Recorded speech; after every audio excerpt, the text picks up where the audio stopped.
भारत का एक कार चोर जो नेपाल का बहुत बड़ा डॉन बन गया था, इतना बड़ा कि उसके कारण दाऊद को भी छुपने के लिए नेपाल ही सबसे सुरक्षित भी लगने लगा था। इतना बड़ा कि वो कार चोर नेपाल में आईएसआई के वजूद का हिस्सा हो गया। इतना बड़ा कि वो भारत के लिए हर उग्रवादी समूह, तस्कर, अपराधी के लिए नेपाल में भारत की सुरक्षा एजेंसियों से सुरक्षा की गारंटी बन गया। इतना बड़ा कि वो नेपाल की एक बड़ी राजनीतिक हस्ती बनकर दो पार्टियों से सांसद और फिर मंत्री भी बना। इस कार चोर से नेपाल के सांसद बने डॉन का नाम था मिर्जा दिलशाद बेग, जिसका अंत करवाने के लिए भारतीय खुफिया एजेंसीज को भारत के ही एक बड़े अपराधी की शरण में जाना पड़ा। जिसके बाद 29 जून 1998 को नेपाल के डॉन मिर्जा दिलशाद बेग का उसके ही इलाके में, उसके ही घर के बाहर काठमांडू के सिफल में गोली मारकर अंत कर दिया गया। उसकी जिंदगी की कहानी जितनी फिल्मी है, उसके अंत की कहानी तो उससे भी ज्यादा अधिक रोमांचक है। आज की कड़ी में हम नेपाल के इसी डॉन के अंत की कहानी बताने वाले हैं। आगे बढ़ने से पहले आपसे अनुरोध है, यदि आपने अभी तक इस चैनल को सब्सक्राइब नहीं किया तो कृपया सब्सक्राइब कर लें। उत्तर प्रदेश के गोरखपुर के पास देवरिया से ताल्लुक रखने वाले मिर्जा दिलशाद बेग ने 80 के दशक के आखिर में अंडरवर्ल्ड में कदम रखा था। कार चोरी, मारपीट, अपहरण, जान लेने से शुरुआत के बाद तो दिलशाद जुर्म की दुनिया में इतना आगे निकल गया कि ये सब तो उसके लिए बस छोटे मोटे अपराध ही रह गए। 80 के दशक की शुरुआत में दिलशाद की मुंबई में दाऊद इब्राहिम से एक संयोगवश मुलाकात हुई। उस समय तक तो दाऊद भी अपने लिए जगह बनाने के लिए संघर्ष कर रहा था। दाऊद के अलावा मिर्जा के छोटे राजन, छोटा शकील, अमर नाइक, अश्विन नाइक और पठान सिंडिकेट के सदस्यों से भी संबंध बने। एक समय के बाद बेग जैसे एक मायावी बदमाश को यूपी की तुलना में काठमांडू अधिक सुरक्षित लगने लगा, जिसके बाद उसने नेपाल को ही अपना ठिकाना बना लिया। भारत में बदमाशों को राजा बनाने की दाऊद की प्रतिष्ठा ने भी नेपाल में उसकी मदद की। लेकिन छोटे मोटे कार चोर से वो तभी बहुत ऊपर पहुंचा जब भारत और नेपाल में पाकिस्तान की आईएसआई के गुर्गों के साथ उसका नाम जुड़ा। हिंदुस्तानी एजेंसियों की माने तो आईएसआई ने ही मिर्जा दिलशाद बेग को छिपने के लिए नेपाल में उसकी मान का इंतजाम करवाया था। मिर्जा दिलशाद बेग नेपाल और भारत की सीमाओं का पारखी था। अपने कुकर्मों को अंजाम देने के लिए वो उसका खूब फायदा उठाता था। पाकिस्तानी खुफिया एजेंसी ने भी उसकी इस काबिलियत का खूब इस्तेमाल किया। जब तक मिर्जा दिलशाद बेग जिंदा रहा तब तक आईएसआई जाली करेंसी और हथियार नेपाल के रास्ते भारत में बेधड़क भिजवाने का धंधा करती रही। मिर्जा दिलशाद बेग की मदद से ही आईएसआई ने तब भारत को आर्थिक रूप से बहुत चोट पहुंचाई थी। चुनाव में सांप्रदायिक कार्ड खेलते हुए मिर्जा ने नेपाल में भारी बहुमत से बार बार जीत हासिल की और 2 सरकारों में मंत्री बने। राजनीतिक ताकत मिली तो मिर्जा दिलशाद बेग भारत से सटी नेपाल सीमा पर आईएसआई और डी कंपनी के समानांतर सरकार चलाने लगा।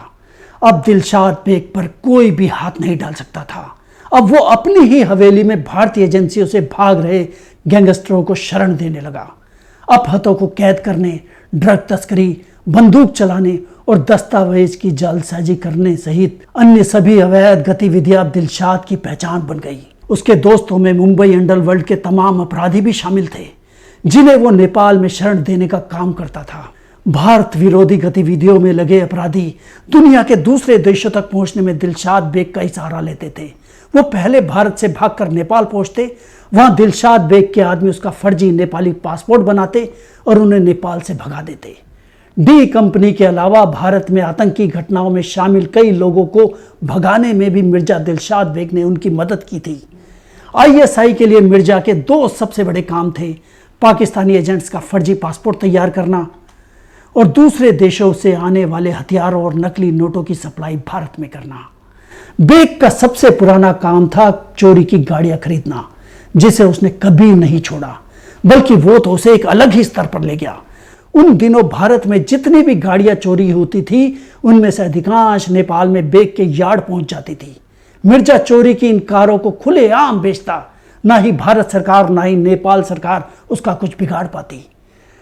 कई ऐसे भी मामले सामने आए कि मुंबई दिल्ली के कई व्यापारी अपनी एकदम नई गाड़ियों को नेपाल में बेग को रकम देकर वापस लेकर गए, क्योंकि चोरी होते ही ये व्यापारी समझ जाते थे कि उनकी गाड़ी बेग के ठिकाने पर ही मिलेगी। एक बार तो लखनऊ के एक एडीएम ने बेटी के दहेज में देने के लिए नई फिएट कार खरीदी थी।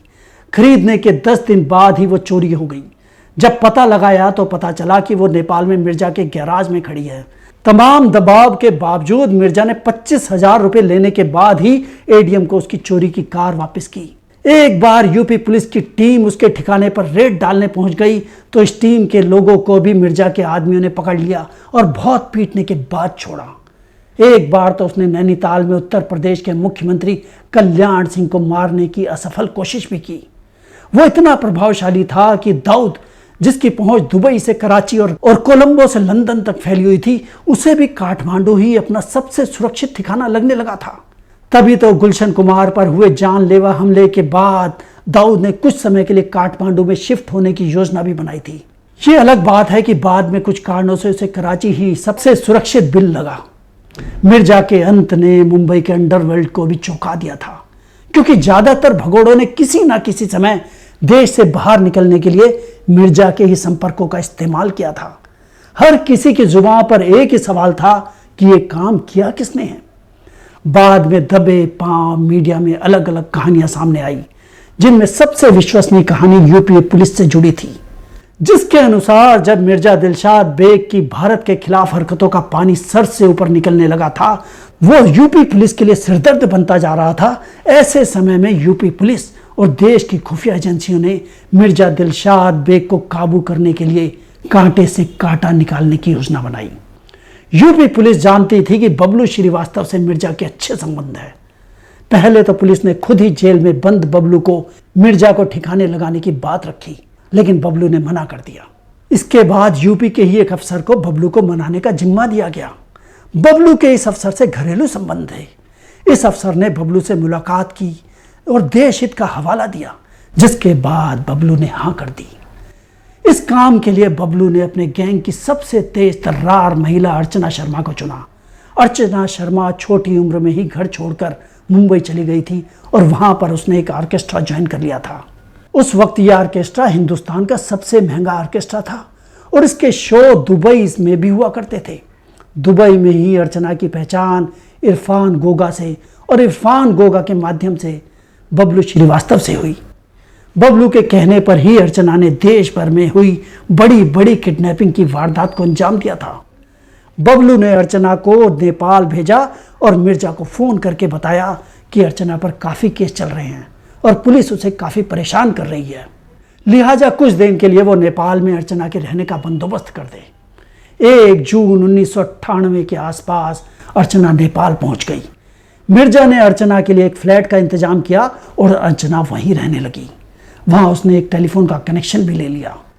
बबलू जानता था कि दिलशाद कई लड़कियों के पास नियमित रूप से जाता था और वो भी अकेले, लेकिन वो किस दिन किस लड़की के घर और कब जाएगा इसका पता सिर्फ दिलशाद को ही होता था। इसलिए बबलू ने अर्चना से मिर्जा को विषय में उतारने के लिए कहते हुए किसी भी तरह उसे ऐसी जगह पर बुलाने को कहा जहां शूटर उसका काम तमाम कर सके। अर्चना ने बेग से काफी करीबी बढ़ाने की कोशिश की। कई बार उसे अपने घर पर भी बुलाया, लेकिन इसी समय मिर्जा को अपने सूत्रों से पता चल गया कि उन दिनों काठमांडू में बिना उसकी जानकारी के कई बाहरी गैंगस्टर आकर रह रहे हैं, जिसके कारण शायद उसे खतरे का एहसास हो गया और उसने ना केवल घर से बाहर निकलना कम कर दिया, बल्कि अर्चना के बुलाने पर भी बहाना बनाने लगा। अर्चना उसे अपने फ्लैट पर इस वजह से बुलाना चाहती थी कि वहां उसे ठिकाने लगाना बहुत आसान था।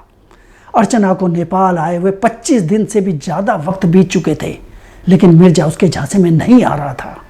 ये बात अर्चना ने बबलू को भी बताई। इसके बाद बबलू ने मिर्जा को फिर फ़ोन किया और कहा कि अर्चना बहुत परेशान है और उसे इस वक्त सहारे की ज़रूरत है। वो आपसे मिलना चाहती है, लेकिन आप तो हैं कि उसके पास जा ही नहीं रहे। मिर्जा ने बबलू को आश्वस्त किया कि वो अर्चना से मिलने ज़रूर जाएगा। इसके बाद अर्चना ने मिर्जा को फ़ोन किया और उसे बताया कि उसके लिए मटन बनाया है और उससे आज खाने पर आना ही होगा। अब तक बबलू श्रीवास्तव के इशारे पर उसके शूटर भी नेपाल पहुंच चुके थे, जिनमें मंजीत सिंह मंगे, सत्ते और 2-3 लड़के और शामिल थे। माना जाता है कि एजेंसियों ने मिर्जा को ठिकाने लगाने के लिए छोटा राजन की भी मदद ली थी और फरीद तनाशा सहित राजन के भी शूटर मुंबई से नेपाल पहुंच चुके थे। जब मिर्जा के आने की बात तय हो गई तो अर्चना ने ये बात उसकी ताक में बैठे शूटर्स को भी बताई। तारीख थी 29 जून 1998। शूटरों को अर्चना ने बताया कि अगर वो अपने घर की बालकनी में आ जाए तो ये समझ लेना कि मिर्जा घर पर आ गया है। उस घर से बाहर निकलने के 2 रास्ते थे, एक सामने से और दूसरा पीछे से। प्लान के मुताबिक जब मिर्जा अर्चना के घर वापस जाएगा उसी दौरान उसे ठिकाने लगाया जाएगा। तय वक्त पर मिर्जा अर्चना के घर पहुंच गया। पहले तो दोनों बैठकर बातें करते रहे। उसके बाद अर्चना किचन में मिर्जा का खाना लाने के बहाने चली गई। किचन का एक दरवाजा घर की बालकनी में भी खुलता था। मिर्जा को ना जाने क्यों शक हुआ कि जब उसने देखा कि वो किचन की बजाय बालकनी में चली गई है तो उसको मामला कुछ गड़बड़ लगा। अर्चना उसके लिए खाना लेकर पहुंची, लेकिन वो जल्दबाजी में तेजी से सीढ़ियों से नीचे उतर गया। इस बार आगे के नहीं बल्कि पीछे के रास्ते से गया। सारा प्लान गड़बड़ होते देख अर्चना परेशान हो गई, लेकिन उसे यह भी समझ आ गया अगर आज ये काम नहीं हुआ तो फिर कभी नहीं हो पाएगा। जिसके बाद मिर्जा के जाते ही अर्चना तेजी से आगे वाले दरवाजे की ओर भागी, जहां शूटर मिर्जा का इंतजार कर रहे थे। अर्चना ने उन्हें बताया कि मिर्जा पिछले रास्ते से निकल चुका है और वो ज्यादा दूर तक नहीं पहुंचा होगा। इसके बाद शूटर उस रोड की तरफ भागे जो रास्ता मिर्जा के घर के लिए जाता था। 2 बाइक पर सवार 4 लोग मिर्जा के घर के पास पहुंचे तो देखा मिर्जा अपने घर के दरवाजे पर ही है और अंदर दाखिल ही होने वाला है। शूटरों की टीम में शामिल मंजीत सिंह मंगे को मिर्जा जानता था, लिहाजा उसे रोकने के लिए मंगे ने मिर्जा को मिर्जा भाई की आवाज लगाई। मंगे की आवाज सुनकर मिर्जा रुक गया। वो मंगे के हालचाल पूछ ही रहा था कि वहां पर मौजूद शूटर फरीद तनाशा ने ताबड़तोड़ फायरिंग शुरू कर दी और करीब 7 से 8 गोलियां मिर्जा के जिस्म में उतार डाली। इस फायरिंग के दौरान मिर्जा का ड्राइवर भी मारा गया। मिर्जा के आदमी आए, लेकिन शूटर अब कहां रुकने वाले थे। मिर्जा को मारने के बाद सारे शूटर भारत भाग गए। इस ऑपरेशन के बाद से ही इस वारदात की सबसे अहम कड़ी अर्चना शर्मा गायब हो गई, जिसका आज तक कुछ पता नहीं चला। जिस पर 2 अटकलें लगाई जाती हैं। पहले कि मिर्जा दिलशाद बेग के कत्ल के बाद बबलू श्रीवास्तव ने अर्चना को भी मौत के घाट उतरवा दिया था, और दूसरी बेग की हत्या के बाद आईएसआई से बचने के लिए बबलू और भारतीय खुफिया एजेंसीज ने अर्चना को नया नाम, नई पहचान देकर कहीं और बसा दिया। बाद में छोटा राजन ने भी बेग की हत्या करवाने का दावा किया, लेकिन उसकी कहानी अलग थी। छोटा राजन की कहानी के अनुसार छोटा राजन ने मिर्जा के अंत की योजना बनाने के लिए नेपाल में रोहित वर्मा से संपर्क किया था, जिसके बाद छोटा राजन के लोगों ने 27 जून 1998 को बेग के अंत का अपना पहला प्रयास किया। लेकिन सफलता 2 दिन बाद मिली, जब फुटबॉल विश्व कप के समय रात करीब 9:30 बजे मिर्जा को 6 या 7 बार गोली मारी गई। इस तरह इस हिमालय देश में मुंबई माफिया की खुली छूट का खूनी अध्याय समाप्त हो गया। छोटा राजन के एक प्रमुख सहयोगी फरीद तनाशा ने भी माना कि यह नेपाल के सांसद मिर्जा दिलशाद बेग के अंत के मुख्य साजिशकर्ताओं में से एक था, जिनकी 1998 में काठमांडू में हत्या कर दी गई थी। लेकिन पुलिस अधिकारियों को छोटा राजन की कहानी पर कम ही विश्वास है। उनके अनुसार 1993 के मुंबई बम धमाकों के बाद जब अंडरवर्ल्ड में फूट डली तो छोटा राजन की गतिविधियां मूलतः बैंकॉक तक ही सीमित रही। उसके शूटर्स का अकेले नेपाल आकर नेपाल के डॉन का अंत कर पाना संभव नहीं था। इन दोनों के अलावा दिलशाद बेग के अंत की तीसरी थ्योरी भी सामने आई। कभी नैनी तो कभी बरेली जेल में बंद एक पूर्व डॉन ने अपने लोगों को मिर्जा दिलशाद बेग के अंत का जिम्मा सौंपा था, जिसका नाम कभी भी इस थ्योरी में सामने नहीं आया। लेकिन शायद इस कहानी की व्याख्या में जाए तो ये कोई और नहीं बबलू श्रीवास्तव ही था। इस थ्योरी के अनुसार बेग कई लड़कियों के पास नियमित अकेले जाता था, लेकिन वो किस दिन किस लड़की के घर है इसका पता लगाना मुश्किल था। इसके लिए यूपी की जेल में बंद डॉन के लोगों ने नेपाल में एक पोस्टमैन को पकड़ा, उसे इस सांसद का फोटो दिया और फिर मोटी रकम देकर उसकी लोकेशन बताने को कहा। बाद में डॉन के लोगों को शक हुआ कि ये डाकिया कहीं मिर्जा दिलशाद बेग के सामने उनकी ही साजिश का भंडाफोड़ तो ना कर दे। इसलिए एक दिन उस डाकिए का भी मर्डर हो गया। इसके बाद यूपी के डॉन का अपना एक आदमी डाकिया बनकर वहां पहुंचा। इस दूसरे पोस्टमैन ने बेग को एक दिन एक घर में ढूंढ लिया और फिर अपने लोगों को इसकी सूचना दे दी, जिसके बाद बेग को कुछ ही घंटे बाद गोली मार दी गई थी। इन सभी थ्योरीज में बबलू श्रीवास्तव और अर्चना शर्मा से जुड़ी कहानी ही हकीकत के सबसे नजदीक लगती है। भारतीय अधिकारियों के पास उपलब्ध खुफिया रिपोर्ट में 3 कारण बताए गए हैं कि क्यों डॉन बबलू श्रीवास्तव और शफी मोहम्मद खान ने ही बेग को निशाना बनाया था। पहला, बेग ने ही शुरुआत में बबलू श्रीवास्तव को नेपाली पासपोर्ट दिलाने में मदद की थी, लेकिन जब 1995 में सिंगापुर में उसे गिरफ्तार किया गया तो वो उसकी मदद के लिए आगे नहीं आया, जिसके बाद बबलू श्रीवास्तव ने उसी का बदला लेने के लिए बेग और वाही के सहयोगी करण सिंह मग्गा के साथ 29 जून 1998 को अंडरवर्ल्ड डॉन छोटा राजन के सहयोगी रोहित वर्मा के साथ मिलकर बेग को गोली मार दी थी। नेपाल के सांसद दिलशाद बेग के अंत का तीसरा पहलू कृष्णानगर के शफी मोहम्मद खान से जुड़ा है, जिसे मुंबई में नेपाल पुलिस ने मादक पदार्थ के मामले में गिरफ्तार किया था। बबलू श्रीवास्तव की तरह उसका भी मानना था उसकी रिहाई के लिए बेग ने कोई प्रयास नहीं किया, ना ही मुकदमे के दौरान उसे कोई मदद की। अब इन्होंने अपना बदला लिया या खुफिया एजेंसीज ने इन्हें अपना बदला लेने को प्रोत्साहित किया। खैर, कुल मिलाकर दूसरे के कंधे पर बंदूक रखकर ही सही भारतीय सुरक्षा एजेंसीज ने भारत के एक दुश्मन को वहां तो पहुंचा ही दिया जहां से वो भारत को अब कोई नुकसान नहीं पहुंचा सकता था। आज की कहानी यहीं तक। यदि आपको यह कड़ी पसंद आई है तो आप इसे लाइक और शेयर कर सकते हैं। अगली कड़ी में ऐसी ही एक और कहानी लेकर आपके सामने फिर उपस्थित होंगे। तब तक अलविदा।